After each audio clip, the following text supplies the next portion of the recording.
അപ്പം നമ്മുടെ mini trekking place എത്തി. എന്തായാലും നല്ലൊരു ഏരിയ ആണ് കേട്ടോ. ഇങ്ങനത്തെ ഏരിയയിൽ ഞാനിപ്പോൾ ഈ അടുത്തൊന്നും പോയിട്ടില്ല. നല്ല അടിപൊളി ഏരിയ ആണ്, ഒരു രക്ഷയില്ല. നമുക്കിങ്ങനെ കയറി കയറി പാമ്പുകളൊക്കെ ഉണ്ടാവും കേട്ടോ. ആ ഒരു പേടിയോട് കൂടിയൊക്കെ തന്നെയാണ് ഞാൻ നടന്നത്. എന്നാലും കുഴപ്പമില്ല, അങ്ങനെ കയറി കയറി പോകാൻ നല്ല രസമുണ്ടായിരുന്നു.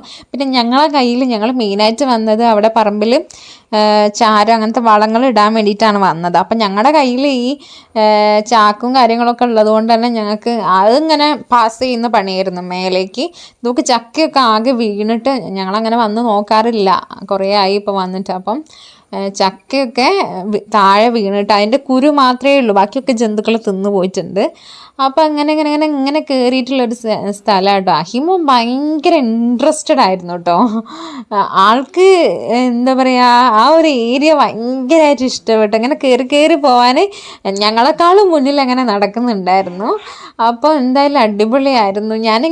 ഇങ്ങനെ ഓരോ ചാക്കിങ്ങനെ പാസ് ചെയ്ത് വന്നതുകൊണ്ട് ഞാൻ ഭയങ്കരമായിട്ട് ടയർഡായിപ്പോയി. പിന്നെ ഈ ഒരു ഷീറ്റില്ലേ, അത് ഞങ്ങൾ സത്യം പറഞ്ഞാൽ നല്ല മഴ, ഇടയ്ക്കിടയ്ക്ക് മഴ പെയ്തുകൊണ്ടിരിക്കുന്നുണ്ടായിരുന്നു. ഞങ്ങൾ കയറിയപ്പോൾ ഒന്നും തീരെ മഴയില്ല കേട്ടോ. എന്തോ ഒരു ഭാഗ്യത്തിന് മഴയില്ല.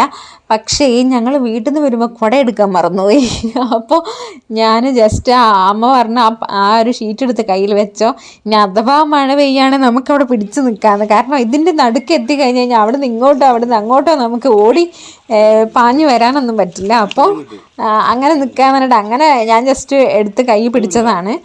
അപ്പോൾ എന്തായാലും നല്ല രസമുണ്ടായിരുന്നു കേട്ടോ. ആദ്യമായിട്ട് പോകുന്നത് കൊണ്ടും ഇങ്ങനെ ഒരു ഏരിയ ആയതുകൊണ്ടും നമുക്കിങ്ങനെ കയറി പോകാൻ നല്ല രസമുണ്ടായിരുന്നു. അഹിമോനും ഭയങ്കര എൻജോയബിളായിരുന്നു. പിന്നെ ഇവിടേക്കെന്ന് പറഞ്ഞു കഴിഞ്ഞാൽ ഇവർ ഇടയ്ക്കിടയ്ക്ക് തേങ്ങ എടുക്കാനൊക്കെ ഇവർ വരുന്നുണ്ടെങ്കിൽ ഇവരിങ്ങനെ പറയാറുണ്ട്, അങ്ങനെയാണ്, ഭയങ്കര പാടാണ്. ചിലപ്പോൾ മേലെന്ന് കെട്ടിയിട്ട് ഇങ്ങോട്ട് താഴത്തേക്ക് കമ്പി ഇട്ടിട്ട് അങ്ങനെ ചാക്കും കമ്പി ഇട്ടിട്ട് കെട്ടിയിട്ട് ഇങ്ങനെ താഴത്തേക്ക് സ്ക്രോൾ ചെയ്ത് വിടലാണ്, അങ്ങനെ നമുക്ക് ഇറങ്ങി വരാൻ പറ്റില്ല എന്നൊക്കെ പറയാറുണ്ട്. എന്നാലും ഞാൻ ഇങ്ങനെ പ്രതീക്ഷിക്കുന്നില്ല. എന്തായാലും കുറച്ച് ബുദ്ധിമുട്ടിയിട്ട് തന്നെയാണ് ഇവർ തേങ്ങയും കാര്യങ്ങളൊക്കെ ഇറക്കലെന്ന് ഇപ്പം എനിക്ക് നന്നായി മനസ്സിലായി. അങ്ങനെ എന്തായാലും ഞങ്ങൾ കയറി ഞങ്ങളിത് കയറുമ്പല്ലേ കുറേ ചക്കയൊക്കെ ഇങ്ങനെ 4-5 ചക്കയൊക്കെ കണ്ടിട്ടുണ്ട്. അപ്പോൾ വരുമ്പോൾ എന്തായാലും അത് എടുക്കാമെന്നുള്ള മൈൻഡിൽ ഷൈജുണ്ട്. പഴഞ്ചക്കയാണ്, അത് ഷൈജുന് ഭയങ്കര ഇഷ്ടമാണ്. അപ്പോൾ ഞങ്ങൾ കയറി അവസാനം എൻ പോയിന്റിലെത്തി, അതായത് അമ്മായിയുടെ വീട്ടിലെത്തി. അപ്പം ഈ ഏരിയ നമ്മളിപ്പോൾ ഇതാണ് കേട്ടോ അവരുടെ വീട്ടിലേക്ക് വരുന്ന ഒരു എൻട്രൻസ്. ഇവിടെയൊക്കെ ആകെ വഴുക്കലും കാര്യങ്ങളൊക്കെയാണ് കേട്ടോ. അപ്പം നമ്മൾ വന്ന വഴിയല്ലാതെ വേറെ വഴിയുണ്ട് ആക്ച്വലി. അവിടെ ഈ എന്താ പറയുക, മഴ പെയ്തിട്ട് ആകെ ചരലും കാര്യങ്ങളൊക്കെ ആയിട്ട് ടയർ ഇങ്ങനെ വട്ടം കറങ്ങി കളിക്കുക. അവസാനം ഞങ്ങൾ തിരിച്ച് ഈ വഴിക്ക് തന്നെ വന്നതാണ്. എന്തായാലും നല്ലൊരു അറ്റ്മോസ്ഫിയറാണ് കേട്ടോ. നല്ല അറ്റ്മോസ്ഫിയർ എന്ന് പറഞ്ഞു കഴിഞ്ഞാൽ നല്ലൊരു കാറ്റൊക്കെ ഉള്ള നല്ല തണുപ്പൊക്കെ ഉള്ളൊരു ഏരിയയാണ്. പിന്നെ അടുത്തൊന്നും അങ്ങനെയൊന്നും ആൾക്കാരില്ല. ഇവിടെ ജീവിച്ചവർക്ക് ഇവിടെ സ്വർഗമായിരിക്കും. അങ്ങനെ നമുക്ക് പുറത്തേക്ക് അങ്ങോട്ട് പോകുമ്പോൾ കുറച്ച് ബുദ്ധിമുട്ടായി തോന്നും. എന്തായാലും അടിപൊളി പ്ലേസ് ആയിരുന്നു. പിന്നെ ഞങ്ങൾ വരുമ്പോൾ ചക്ക നോക്കി നടക്കുകയാണ് ഷൈജേട്ടൻ. വരുമ്പോൾ ചക്ക പറിക്കാന്നുള്ള ഒരു മൈൻഡിലുണ്ടായിരുന്നല്ലോ. അപ്പോൾ അമ്മായിൻ്റെ വീട്ടിൽ നിന്ന് ഞങ്ങളൊന്ന് ഫ്രഷായി ചായയൊക്കെ കുടിച്ചേരതാ ഞങ്ങൾ ഇറങ്ങാൻ വേണ്ടി പോവുകയാണ്. വീട്ടിൽ ബിരിയാണി ഉണ്ടാക്കി വെച്ചിട്ടുണ്ട്, അത് കഴിക്കണമെങ്കിൽ അവിടെ എത്തണം. വിശന്നിട്ട് വയ്യ. ഇത്രയും നമ്മൾ പ്രതീക്ഷിക്കുന്നില്ലല്ലോ, ഇത്ര ലേറ്റ് ആവുന്നു. എൻ്റെ വിചാരം ഈ സാധനമൊക്കെ അവിടെ കൊണ്ടിട്ട് വേഗം വരാമെന്നാണ്. അപ്പോൾ ഇത്രയും കയറിപ്പോയി ഇങ്ങനെയൊക്കെയാണെന്നൊന്നും അറിയില്ലല്ലോ. എന്തായാലും വിശന്ന് പൊരിഞ്ഞിട്ടുണ്ട്. ഇനിയിപ്പോൾ വീട്ടിൽ പോയിട്ട് വേണം എന്തെങ്കിലും കഴിക്കാൻ വേണ്ടിയിട്ട്. അപ്പോൾ ആ കാണുന്ന ചക്കയാണ് ഷൈജുവിൻ്റെ നോട്ടം. അപ്പോൾ അമ്മായി പറഞ്ഞു ഞാൻ കൊക്ക തരാമെന്നൊക്കെ പറഞ്ഞു അമ്മായി എടുക്കാൻ വേണ്ടിയിട്ട് പോയിട്ടുണ്ട്. അപ്പം ഞങ്ങളിത് അവിടെ വെയിറ്റ്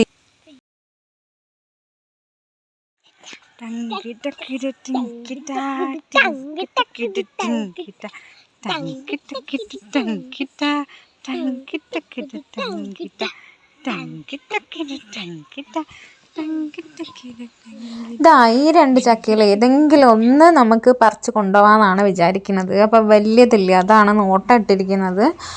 അങ്ങനെ കൊക്ക അമ്മായി കൊണ്ടുവന്നിട്ടുണ്ട്. ഇനിയിപ്പോൾ ഞങ്ങൾ വലിക്കാനുള്ള പരിപാടി. കൊക്ക എന്ന് പറഞ്ഞാൽ വലിയ ഐറ്റംസ് കൊക്കയൊന്നുമല്ല, മറ്റേ കത്തി, ഒരു വടിയുമേൽ കത്തി കെട്ടിയതാണ്. അപ്പോൾ ഈ ചക്ക ആയതുകൊണ്ട് തന്നെ കത്തി ഇങ്ങനെ അങ്ങനെ മൂവ് ചെയ്യുമ്പോൾ കത്തി വളഞ്ഞു പോവുകയാണ്. അപ്പോൾ കുറച്ച് പണിയെടുത്ത് അത് മുറിക്കാൻ വേണ്ടിയിട്ട്. അപ്പോൾ ആ വലുത് മാത്രമായിട്ട് ഫോക്കസ് ചെയ്യാൻ പറ്റുന്നില്ല. അപ്പോൾ അതിൻ്റെ മേലത്തെ തന്നെ രണ്ടും കൂടി ഉള്ളത് തന്നെ കട്ട് ചെയ്യേണ്ടി വന്ന്. അങ്ങനെ കട്ട് ചെയ്ത് ഞാൻ കുറേ നേരം ഇങ്ങനെ ഇതിപ്പോൾ വീഴും നേരിച്ച് ഞാൻ ഇങ്ങനെ വീഡിയോ എടുത്തുകൊണ്ടിരിക്കുകയാണ് കേട്ടോ, ആ വീഴുന്ന ആ ഒരു ഇത് കാണാൻ വേണ്ടിയിട്ട്. പക്ഷേ ചക്ക ഞാൻ വരൂലെന്ന് തന്നെ. അങ്ങനെ ഷൈജുവേട്ടനും ചക്കയും തമ്മിൽ ഒന്നൊന്നര മൽപ്പിടുത്തായിരുന്നു. അപ്പം ഞാൻ അമ്മായിനോട് കത്തിയടിച്ച് അവിടെ നിൽക്കുകയാണ്. ഞാൻ വീഡിയോ എടുക്കുന്നുണ്ട് അതിൻ്റെ കൂടെ. ഇത് ഇപ്പം വീഴുമെന്ന് വിചാരിച്ചിട്ട് വീഴുമ്പോൾ ആ വീഴുന്ന ആ ഒരു വീഡിയോ എടുക്കാൻ വേണ്ടി വെയിറ്റ് ചെയ്ത് കട്ട വെയിറ്റിങ്ങിലായിരുന്നു കേട്ടോ. അഹിമോനും ഞാനും നോക്കിയിരിക്കുകയായിരുന്നു. പക്ഷേ ഞാനൊന്ന് തിരിഞ്ഞപ്പോഴത്തേക്ക് ഇതെന്തപ്പോൾ ഇത് കിട്ടാത്തേന്ന് വെച്ച് ഞാനിങ്ങനെ ഷൈജോനോട് പറയുമ്പോഴത്തേക്ക് അപ്പം ജസ്റ്റ് മൊബൈലൊന്ന് താന്നു പോയി. ആ സമയത്ത് ചക്ക അങ്ങോട്ട് താഴെ വീണു. അത്രയും നേരം ഞാനത് വീഴുന്ന നോക്കി നിന്ന് ഞാനെന്തായി പോസ്റ്റായി. അങ്ങനെ ചക്കയൊക്കെ ഇട്ട് ഞങ്ങളിതാ 2 ചക്കയും താഴെ വീണിട്ടുണ്ട്. അതിൽ വലുത് മാത്രം കൊണ്ടുപോകാമെന്നാണ് വിചാരിക്കുന്നത്. കാരണം അതും തൂക്കി വലിച്ച് ഈ താഴത്ത് എത്തിക്കുക എന്ന് പറഞ്ഞു കഴിഞ്ഞാൽ കുറച്ച് പാടുള്ള പണിയാണ്. അപ്പം ഞങ്ങൾ വിചാരിച്ചു ഒന്ന് അമ്മായിക്ക് കൊടുത്തിട്ട് ഒന്ന് എടുക്കാമെന്ന് വിചാരിച്ചു. അങ്ങനെ ഇതാ ഒരു ചക്ക ഞങ്ങൾ എടുത്ത് സെലക്ട് ചെയ്ത് വെച്ചു. അപ്പം അമ്മായിക്കുള്ള ഒരു ചക്ക എടുത്ത് മേലോട്ട് ഇതിപ്പോൾ നടുവിലാണ് ഞങ്ങൾ നിൽക്കുന്നത്. നടുവിൽ നല്ല ഒരു മുക്കാൽ ഭാഗത്താണ് ഞങ്ങളിപ്പോൾ നിൽക്കുന്നത്. ഇറങ്ങി വന്നിട്ടുള്ള ഒരു മുക്കാൽ ഭാഗത്താണ് നിൽക്കുന്നത്. ഇനി അങ്ങോട്ട് ഞങ്ങൾക്ക് ഇറങ്ങാനുണ്ട്. അമ്മായിക്ക് കുറച്ചേ ഉള്ളൂ ഇനി. അപ്പോൾ അമ്മായിൻ്റെ ചക്ക മേലെ കൊണ്ടുപോയി വെച്ച് കൊടുത്തു. അമ്മായിക്ക് കൊണ്ടുപോകാൻ പാടല്ലേ. അപ്പോൾ അവിടെ ഷൈജേട്ടൻ കൊണ്ടുപോയി വെച്ച് കൊടുത്തു. ഞങ്ങൾക്ക് കൊണ്ടുപോകാനുള്ളതാ ഞങ്ങൾ ചാക്കിലൊക്കെ ഇട്ട് അങ്ങനെ ഞങ്ങൾ ഇറങ്ങി വന്നു. അപ്പോൾ ഇവിടെ ഞങ്ങൾ പോകുമ്പോഴേ ഈ ഒരു തോട് ഞാൻ നോട്ടിട്ട് വെച്ചിട്ടുണ്ടായിരുന്നു കേട്ടോ. അഹിമോനെ ജസ്റ്റ് ഒന്ന് ഇറക്കണം എന്നുള്ളത്. അതായത് അവിടുന്ന് കുറച്ച് കുട്ടികൾ കളിക്കുമ്പോൾ അവന് ഭയങ്കര ഇഷ്ടമായിട്ടുണ്ടായിരുന്നു. അപ്പോൾ ഞാൻ വിചാരിച്ചു ജസ്റ്റ് ഒന്ന് ഇറക്കാമെന്ന് വിചാരിച്ചു. അപ്പോൾ ഷൈജേട്ടനും അഹിമോനും കൂടി ഇറങ്ങിയതാണ്. നല്ല ക്ലിയർ വെള്ളമാണ് കേട്ടോ. ഇവിടെയൊക്കെ എന്ന് പറഞ്ഞു കഴിഞ്ഞാൽ കുട്ടികൾക്ക് കളിക്കാനുള്ള ഒരുപാട് സ്ഥലങ്ങളുണ്ട്. നമ്മളെവിടെയൊന്നും അങ്ങനെ ഇതുപോലെ തോട് അങ്ങനെയൊന്നും ഇല്ലല്ലോ. എന്തായാലും നല്ല അടിപൊളിയാണ് കേട്ടോ ഈ ഒരു ഏരിയ എന്ന് പറയുന്നത്. കുട്ടികൾക്ക് നന്നായി എൻജോയ് ചെയ്യാൻ പറ്റും. അപ്പുറത്തെ സൈഡിലാണ് നമ്മൾ വരുമ്പോൾ ജസ്റ്റ് കുട്ടികളെ കണ്ടിട്ടുണ്ടായിരുന്നു കളിക്കുന്നത്. അത് അപ്പുറത്തെ സൈഡിലാണ്. അപ്പം ഞാനും അഹിമോനും അവിടേക്ക് പോയി നോക്കി. അപ്പം ഞാൻ ഈ വീഡിയോ എടുക്കുന്ന കണ്ടിട്ട് കുട്ടികൾ അവിടെ നിന്ന് എന്നോട് ചോദിച്ചു നിങ്ങൾക്ക് ചാനലുണ്ടോ എന്നൊക്കെ ചോദിച്ചു. ഞാൻ പറഞ്ഞു ഉണ്ട് എന്നൊക്കെ പറഞ്ഞു. അപ്പം എന്നോട് പറഞ്ഞു എന്നാൽ ഇന്നെടുക്കണേ ഇന്നിടണേ എന്നൊക്കെ പറഞ്ഞിട്ട് അങ്ങനെ ഭയങ്കര ഇതായി. കുട്ടികൾ ഭയങ്കര കമ്പനിയായി. അതായത് എന്നിട്ട് ഓരോന്ന് ചാടി മറിയും. എന്നിട്ട് പറഞ്ഞ് എന്നിങ്ങനെ വീഡിയോ എടുക്കും ഞാൻ ചാടാന്നൊക്കെ പറഞ്ഞിട്ട് അന്ന് ചാടി മറിയുന്നുണ്ടായിരുന്നു. പിന്നെ അഹിമോന് ഭയങ്കര ഇഷ്ടമായതുകൊണ്ട് ഞാൻ ഇറക്കി കൊടുത്തു കേട്ടോ. അപ്പം വേറെ ഡ്രസ്സൊന്നും കൊണ്ടുവന്നിട്ടില്ലല്ലോ. അപ്പോൾ പിന്നെ ആ ട്രൗസർ ഇട്ട് അങ്ങോട്ട് ഇറങ്ങി ആ ടീഷർട്ട് ഊരി കൊടുത്തു. അങ്ങനെ അവിടുന്ന് കുട്ടികൾ പറഞ്ഞിട്ട് ഇറക്കിക്ക് ഞാൻ നീന്തൽ പഠിപ്പിച്ചു കൊടുക്കാമെന്നൊക്കെ പറഞ്ഞു. ഞാൻ പറഞ്ഞു വേണ്ട മക്കളെ എന്ന് പറഞ്ഞു. അങ്ങനെ അവരുമായിട്ട് കുറച്ച് നേരം കളിച്ചു. എന്തായാലും നല്ല കുട്ടികളായിരുന്നു കേട്ടോ. അവർക്കൊക്കെ ഭയങ്കര ഭാഗ്യമാണ്. കാരണം അതുപോലത്തെ ഏരിയയിലൊക്കെ കളിച്ച് വളരാൻ പറ്റുന്നുണ്ടല്ലോ. അതായത് നമുക്കിവിടെ ടൗണിൽ ജീവിച്ച ആൾക്കാർക്ക് എന്ന് പറഞ്ഞു കഴിഞ്ഞാൽ ഇതൊക്കെ ഭയങ്കര മിസ്സിങ് അല്ലേ. അങ്ങനെ അവരെന്തായാലും അവരുടെ കൂടെ കളിച്ചപ്പോൾ അഹിമ ഭയങ്കരമായിട്ട് ഹാപ്പിയായി. പിന്നെ നമ്മളെ ചാനൽ കാര്യങ്ങളൊക്കെ ഉണ്ടെന്നൊക്കെ പറഞ്ഞപ്പോൾ അവർ എന്നെ ഇടണുണ്ടോ ചേച്ചി ഞാൻ നോക്കാമെന്നൊക്കെ പറഞ്ഞു ഭയങ്കര ഇൻട്രസ്റ്റഡ് ആയിരുന്നു. അപ്പോൾ ഒരു വിധത്തിൽ അഹിമോനെ ഞങ്ങൾ പിടിച്ച് കൊണ്ടുവന്നതാണ്. അവന് കുറേ നേരം അവിടെ കളിക്കാൻ ഇഷ്ടമുണ്ടായിരുന്നു.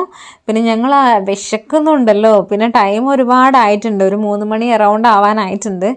അങ്ങനെ ഞങ്ങളിതാ അവിടുന്ന് പോന്നു. ഇനി ഇതാ കുറച്ച് ട്രാവൽ ചെയ്യാനുണ്ട്. കുറച്ച് ബ്ലോക്കൊക്കെ ഞങ്ങൾക്ക് കുടുങ്ങിട്ടോ. അതായത് നമ്മൾ എങ്ങനെയെങ്കിലും സ്പീഡിൽ പോകാമെന്ന് വിചാരിക്കുന്ന സമയത്ത് അത് അങ്ങനെയാണല്ലോ. എങ്ങനെയെങ്കിലും എവിടെയെങ്കിലുമൊക്കെ ആയിട്ട് ഒരു ഡിലേ ഉണ്ടാവും. എത്തിയപാട് ബിരിയാണി തട്ടി ഫ്രഷായി ഒന്ന് കുറച്ചേരം ഒന്ന് കിടന്നുറങ്ങി. അപ്പോൾ ഓക്കെ.